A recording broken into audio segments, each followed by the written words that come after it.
নমস্কার, আপনারা দেখছেন ভিশন প্লাস নিউজ। সঙ্গে রয়েছে আমি মন্দিরা। চলে এসেছি একটি গুরুত্বপূর্ণ খবর নিয়ে। শুরু হয়েছে উপনির্বাচন। রাজ্যের 4 জায়গায় চলছে সকাল থেকে ভোটদান পর্ব। তেমনি ভোটদান পর্ব চলছে রানাঘাট দক্ষিণ বিধানসভা কেন্দ্রেও। সেখানেই ভোট পরিদর্শনে গেলেন তৃণমূল প্রার্থী মুকুটমণি অধিকারী।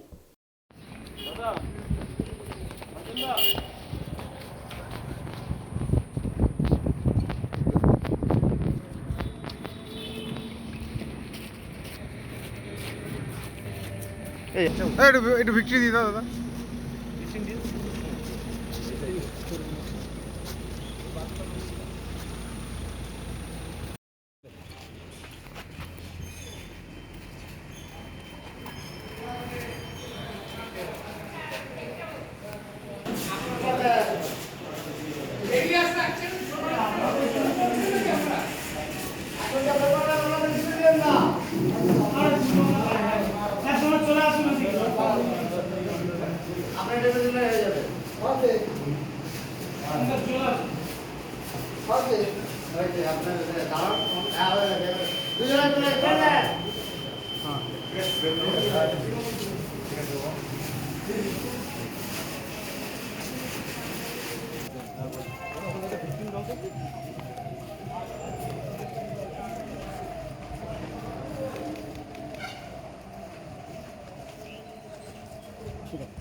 লোকসভা নির্বাচনের ফলাফল ঘোষণার দিন থেকে রানাঘাট লোকসভার মানুষ, পশ্চিমবঙ্গের মানুষ, বিশেষ করে রানাঘাট দক্ষিণের মানুষের মনের মধ্যে যে অন্ধ মোহের বেড়াজাল ছিল, যে বিজেপির উগ্র হিন্দুত্ব, যা সনাতন ধর্মের বিরোধী, সেই উগ্র হিন্দুত্বের বেড়াজাল ছিল, এবং নাগরিকত্ব সংশোধনী আইনের মাধ্যমে নাগরিকত্ব পেয়ে গেছি বলে যে একটা ভুল ধারণা মতুয়া উদ্বাস্তু শরণার্থী রাজবংশী মানুষের মধ্যে ছিল, সেই ধারণা থেকে মানুষ ধীরে ধীরে বেরিয়ে আসছেন এবং তারা বুঝেছেন ওয়েস্ট বেঙ্গলে আগামী 20-25 বছর বিজেপির আর কোনো চান্স নেই। সুতরাং যারা উন্নয়নের কাণ্ডারি, মমতা ব্যানার্জি প্রত্যেক ধর্মের বর্ণের মানুষের সঙ্গে আছেন, বিশেষ করে পিছিয়ে পড়া উদ্বাস্তু মানুষ, মতুয়া সম্প্রদায়ের মানুষ, মুসলিম ভাই বোনেরা, সমস্ত মানুষের জন্য মমতা ব্যানার্জি প্রচুর করেছেন। তাই মানুষ দুহাত তুলে তৃণমূল কংগ্রেস দেরিতে কেন আপনি বেরোচ্ছেন? ভোট তো শুরু হয়েছে অনেকক্ষণ আগে। ভোট শুরু হয়ে গেছে, আমরা 4টের সময়, আর সেই সাথে সাথে সমস্ত প্রসিডিওর খুব শান্তিপূর্ণভাবে চলছে। এখনো কি অভিযোগ এসছে আপনার কাছে? কোনো না, কোনো মনোজ বিশ্বাস বিজেপি প্রার্থী, তিনি অভিযোগ করছেন যে আপনি এখানে মহামৈত্র ঘাঁটি কেটেছে এবং এখানে চাপড়ায় দেবেশ শেখ ঘাঁটি কেটেছে এবং তারা ভোট করাচ্ছে, এবং সেটা নিয়ে অভিযোগ করছে, ক্যামেরায় অন ক্যামেরায় বলেছে। আপনারা এতক্ষণ দাঁড়িয়েছিলেন, বসেছিলেন, আপনারা মহামৈত্রকে দেখেছেন, দেবেশ শেখকে দেখেছেন। সুতরাং এই পরজীবী পরগাছা একটা ক্যান্ডিডেট, যার নিজের চালচুলো নেই, বিজেপির লোকজন যাকে চেনে না, এলাকার মানুষ তো অনেক দূরস্থ, তার কথা থেকে খুব একটা কিছু এসে যায়। দাদা, আরেকটা প্রশ্ন রাখবো যে বিজেপি কিন্তু বারবার অভিযোগ করছে যে বহিরাগত দিয়ে ভোট করানোর চেষ্টা করছে তৃণমূল কংগ্রেস, এবং সন্ত্রাসবাদীদের আশ্রয় দিয়ে ভোট করানোর চেষ্টা করছে। কি বললাম ভাই? দেখুন, আমরা মামাটি মানুষের সরকারের অধীনে কাজ করি। আমরা মমতা ব্যানার্জি, তৃণমূল কংগ্রেস, অভিষেক ব্যানার্জির দলে সততার সঙ্গে কাজ করি। এখানে আমাদের বহিরাগতদের প্রয়োজন পড়ে না। আমাদের এলাকার কর্মীরা তারা যথেষ্ট সচেষ্ট এবং সকলে একসাথে মিলে কাজ করছেন। আপনারা প্রত্যেকেই জানেন এই নির্বাচনে। আমি যেটা বলতে চাই যে বিজেপি গেরুয়া জঙ্গিদেরকে ঢোকাচ্ছে, বিজেপি বজরং দলের সদস্যদেরকে ঢোকাচ্ছে, যারা এক কথায় উগ্র হিন্দুত্ববাদী টেররিস্টও বলতে পারে। সেই সাথে সাথে বিজেপির বিভিন্ন জায়গা থেকে ছেলেরা বিভিন্ন জায়গায় ঢুকছে, আমরা খবর পাচ্ছি। কিন্তু আমি আমাদের তরফ থেকে স্পষ্ট করে বলতে পারি, আমরা নো ভায়োলেন্সের পক্ষে।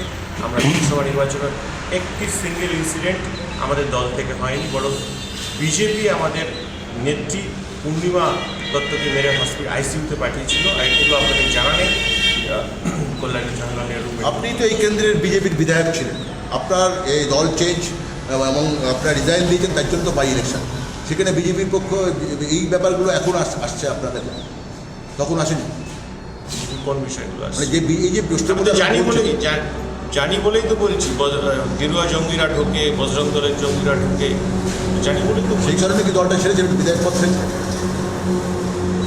বহিরাগতরা ঢুকে বলে বিধায়ক পদ ছাড়িনি। এটা আপনার অ্যাবসার্ড কোশ্চেন। আপনার সাংবাদিকতার নিয়ে আমার প্রশ্ন আছে। দাদা জয় নিয়ে কতটা আশাবাদী?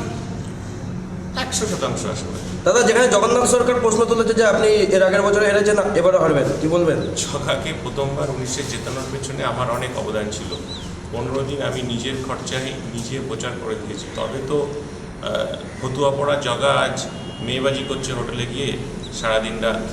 দাদা, এখান থেকে বেরিয়ে কোথায় এখন যাবেন প্রথম ভোট? আমরা হবিবপুর ঘুরবো। হবিবপুর থেকে আনুলিয়া, পায়েরডাঙ্গা, মাঝিরগ্রাম, দেবগ্রাম, তারপরে কুপার্স আছে, বিভিন্ন জায়গাগুলো আমরা পরপর ঘুরবো রাউন্ড। এখনো পর্যন্ত কোনো অভিযোগ আপনার কাছে আসেনি? শান্তিপূর্ণ, অবাধ শান্তিপূর্ণ ভোট হচ্ছে। আপনারা লোকসভাতেও দেখেছেন যে আমি নো ভায়োলেন্স, আমি বলেই দিয়েছিলাম পার্টি ওয়ার্কারদের নো ভায়োলেন্স, এবং আমরা হেরেছি ঠিকই, শান্তিপূর্ণ ভোটে হেরেছি ঠিকই। আমাদের নিজেদের অনেক সমস্যা ছিল, গ্রহণযোগ্যতা কম থাকতে পারে, ব্যক্তিগত স্তরে আমার সমস্যা থাকতে পারে, আমরা মানুষের মার্জিন করেছি এবং একটি ভায়োলেন্সও হয়নি। আপনারা নিজেরা খবর করেছেন জানি। দাদা কেন্দ্রীয় বাহিনীর তৎপরতা নিয়ে কতটা মানে আশাবাদী? কেন্দ্রীয় বাহিনীর তৎপরতা অত্যন্ত চোখে পড়ার মতো এবং দৃষ্টিকটু। একটা উপনির্বাচন, সেখানে প্রত্যেক বুথে 4 জন করে কেন্দ্রীয় বাহিনী আছে, আর রাজ্য সরকারের পুলিশও আছে, তাদেরকে সম্পূর্ণ সহযোগিতা করছে। কেন্দ্রীয় বাহিনী বিভিন্ন জায়গায় গিয়ে গুন্ডামি করছে, পাড়ার মধ্যে ঢুকে যাচ্ছে, কারো কারো বাড়ির মধ্যেও ঢুকে যাচ্ছে। এবং এখনই এইমাত্র খবর আসলো 118, 116, 117 এই বুথগুলো হিজুলি 1 নম্বর অঞ্চলে, সেখানে অলরেডি কেন্দ্রীয় বাহিনী বুথের ভিতরে ঢুকে বিজেপির দালালি করছে। সুতরাং এই ধরনের একটা দালাল কেন্দ্রীয় বাহিনী, দালাল নির্বাচন কমিশন, তাদের বিরুদ্ধে দাঁড়িয়ে আমাদের লড়াই যথেষ্ট। এই অভিযোগ কি কেন্দ্রীয় নির্বাচন কমিশনে জানাবেন? অবশ্যই জানাবেন। সঙ্গে থাকুন, গুরুত্বপূর্ণ খবর দেখতে চোখ রাখুন ভিশন প্লাস নিউজে।